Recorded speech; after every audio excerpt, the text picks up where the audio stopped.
Salut à tous et bienvenue sur Star Wars Légion France. Alors aujourd'hui nous allons parler de la suppression dans Star Wars Légion.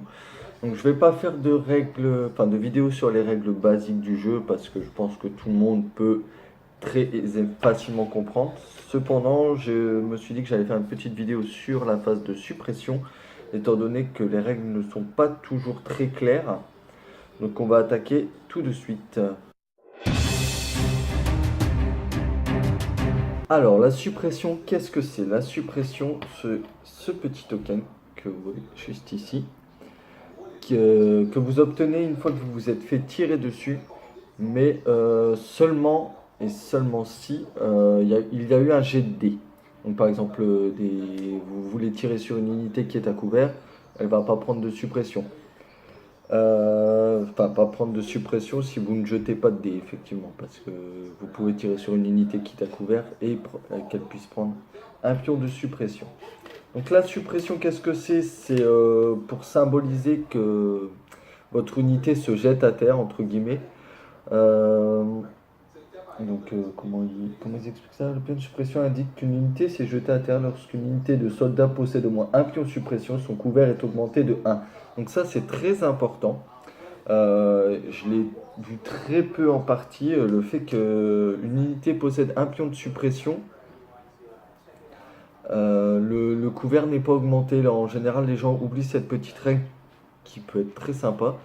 Donc ça peut vous sauver, entre guillemets, évidemment, c'est qu'un couvert de 1, donc vous annulez qu'une seule touche. Mais donc en gros, une unité qui vient de se faire tirer dessus, à la prochaine activation de votre adversaire, s'il vous retire sur la même unité, vous pouvez annuler au moins une touche de sa part. Gagner un pion suppression. La plupart du temps, l'unité gagne des pions suppression en étant la cible d'une attaque à distance. Après une attaque à distance, si le lancer de dés de l'attaquant est au moins un résultat de touche ou critique, le défenseur gagne un pion suppression, même si ces résultats ont été annulés. Donc ça aussi, pareil, c'est très important. Donc c'est uniquement s'il y a eu un jet de dés, même si il n'y a pas de mort, il n'y a pas de, si tout a été annulé avec des blocages de défense,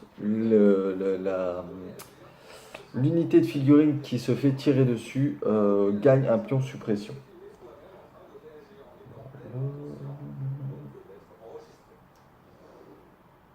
Donc le pion, il est posé à côté du chef d'unité jusqu'à ce qu'il soit retiré. Alors, comment retirer un pion de suppression? Un pion de suppression, c'est très simple. À l'activation de votre unité, vous allez jeter un jet de dés blancs, enfin un dé blanc tout court.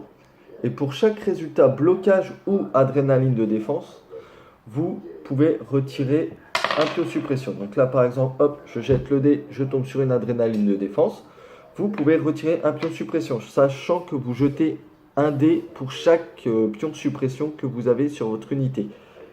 Et ensuite, un pion suppression est automatiquement retiré lors de la phase finale de votre round de jeu. Alors ensuite, les pions, enfin la suppression, à quoi ça sert? Donc ça sert à faire paniquer éventuellement des unités. Donc, pour tout ce qui est Stormtroopers et soldats rebelles pour le moment, Snowtroopers c'est la même chose et les soldats de la flotte pour les rebelles ce sera la même chose aussi, je suppose. Je n'ai pas encore vu leur carte, mais je suppose que ce sera la même chose.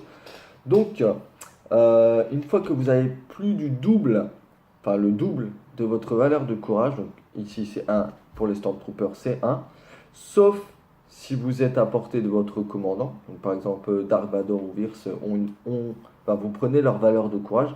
Bref, on va les retirer pour le coup. Tac, tac.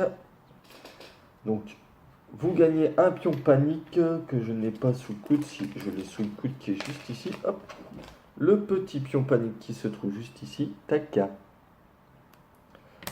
Et une unité paniquée ne peut effectuer qu'une seule action et c'est se déplacer.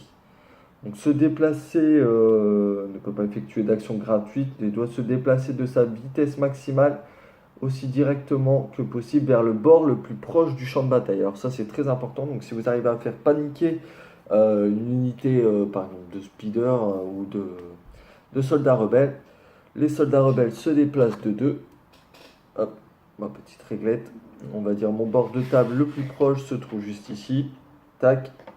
Il faut que toute l'unité se déplace vers le bord de table le plus proche. Lorsque vous vérifiez si une unité est paniquée, donc il faut déjà voir où est-ce qu'ils sont les commandants. Donc là, pareil, ça force un petit peu à la stratégie. Vous ne pouvez pas envoyer vos unités dans tous les sens. Donc là, vous pouvez utiliser la valeur de courage de votre commandant à la portée 1-3. Donc je n'ai pas mes réglettes sous le coude, tant pis. Donc 1-3, ça reste très large. Après, c'est vrai que si vous avancez un peu trop, par exemple Darvador est très lent, vous pouvez très vite le distancer. Donc vous pouvez très vite être paniqué. Et ensuite la panique, donc comment enlever le pion panique? Tout simplement en retirant les pions suppression. Et une fois que vous êtes redescendu en dessous du seuil de panique, du double de la valeur de courage, vous pouvez redéfinir les pions suppression et vous n'êtes plus paniqué. Merci à tous de m'avoir suivi pendant ma première vidéo sur Star Wars Légion. Alors, c'était un sujet un petit peu compliqué que je trouve utile d'être clarifié. Donc, je ferai d'autres vidéos sur les règles avancées. J'essaierai de faire des règles sur les véhicules, des vidéos spécifiques aussi sur les héros, donc sur les tricks des héros, etc. Que je pourrais tester éventuellement en partie relativement vite. Et voilà, je vous dis à très vite, merci de m'avoir suivi. N'hésitez pas à vous abonner, même si vous jouez rebelle, hein. Personnellement je joue impérial. Donc n'hésitez pas à vous abonner pour plus de vidéos et lâcher le petit commentaire ou le petit pouce en l'air si ça vous plaît. Et je vous dis à très vite, salut à tous. You have failed me for the last time.